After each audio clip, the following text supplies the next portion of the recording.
you can actually tell without being, I would say without being a banana expert, that this has to be two different varieties in the same mound. And what I've been doing is I've been trying to grow 1 or 2 banana plants on a mound. That's it, keeping everything else from around it. Right now I have a lot of pups down because it's going into fall, into winter, and I want to get some pups to dig up so I can bring them inside, which is exactly what I did with these 2 last year. I bought them inside for the winter, brought them back out, planted them early spring, kind of covered them when I got a few little late frost, but they made out okay.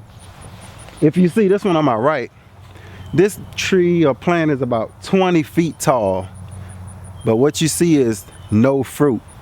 And this one over here where you see the little sticks holding up, that one is about, I would say about 8 feet tall, and it has fruit on it. So if you had to choose between this nice, beautiful, tall, crazy tall banana tree or plant as opposed to this one that's not so tall but it's fruited, then which one would you choose? I would choose the one to the left. So what I'm gonna do is, throughout this year and next year, these pups, I can tell this one right here comes from that tree. The rest of those pups that are closer to that tree over there, I may keep them just for using them for the banana leaves, but eventually I would like to phase those out if this tree or if this plant or this variety actually produces for me year after year using the same method that I'm going to use. So right now I see 1, maybe 2 pups that I'm going to take this fall, winter time, and actually bring it inside in the garage and just sit it there. And what I'm going to do is I'm going to show you with one of those that I'm actually not going to keep, that's from this tall one that I want to phase out.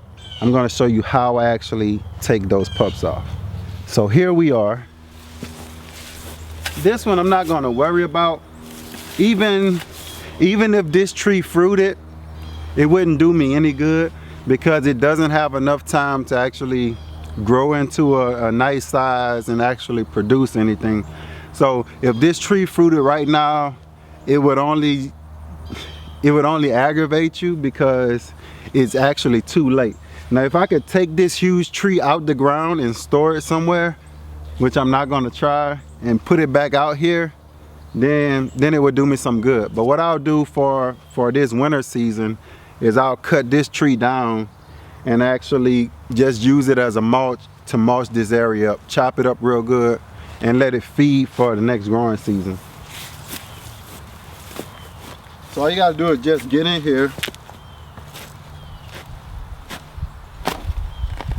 and you hear that pop, and you get in there.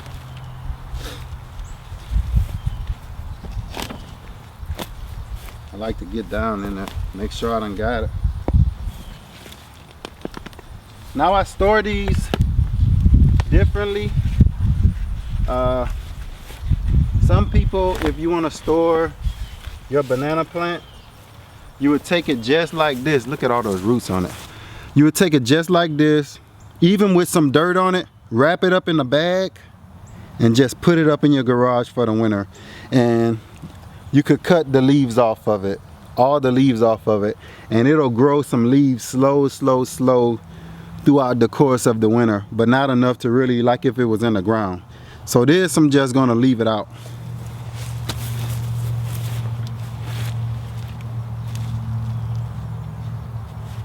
Let some sun hit it, let that corum dry up a little bit for maybe a few hours, and I could actually plant that in a bucket and try to sell it. That's probably what I'll do from now on. Those banana plants, I'll probably try to sell them for like $5 or $10 on Facebook. Somebody might get it. Let me show you these.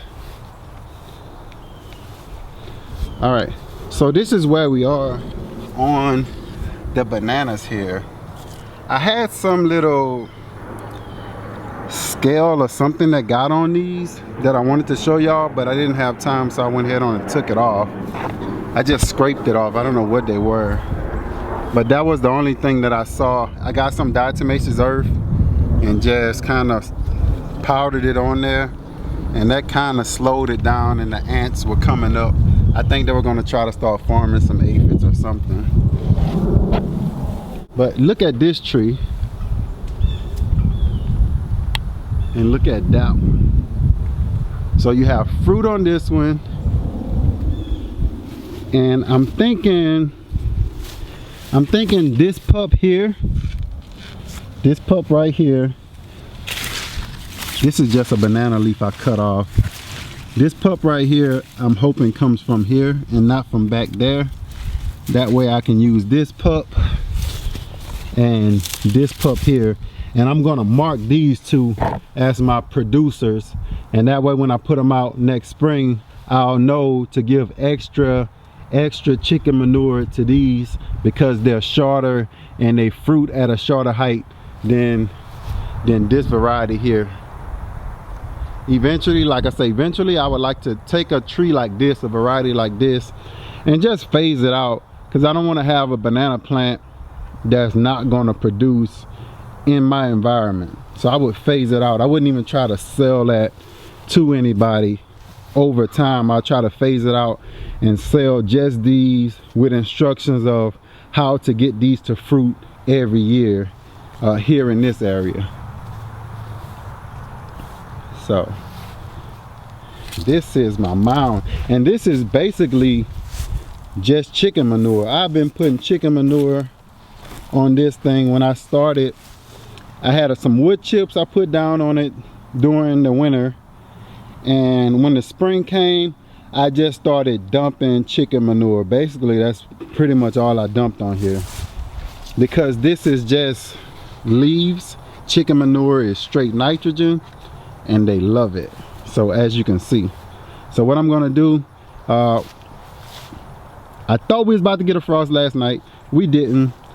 So when I get ready to take this up, I'm gonna do it the exact same way I did this one, but instead I'm gonna clip all these leaves off all the way up to the top and put it up in a bag, black bag, grocery bag, whatever bag that corum can fit in with a little bit of dirt, and just set it to the side. When probably around March comes, that's when I'll bring it outside, set it in the ground, start watering it, start feeding it hard. And that's basically how, I'm hoping that's basically how you get bananas every single time foolproof. Thank y'all for watching the Grow Family Network. I know this was a little extended, but I really wanted to get in and show y'all what I thought was the reason for our success this year on this one bunch. It wasn't just the chicken manure, but it was just having that right tree that can produce at a smaller height and produce quicker. So I don't know what kind of variety this is. I don't know where they sell it, but if I can get next season's crop, those two down there, to produce just as fast, I think we might have something. So thank y'all for watching the Grow Family Network, and as always, grow, grow, grow. You want to see that? Wow. How many bunches is that? Got 1, 2, 3 bunches. Not bad for my first time. Not bad.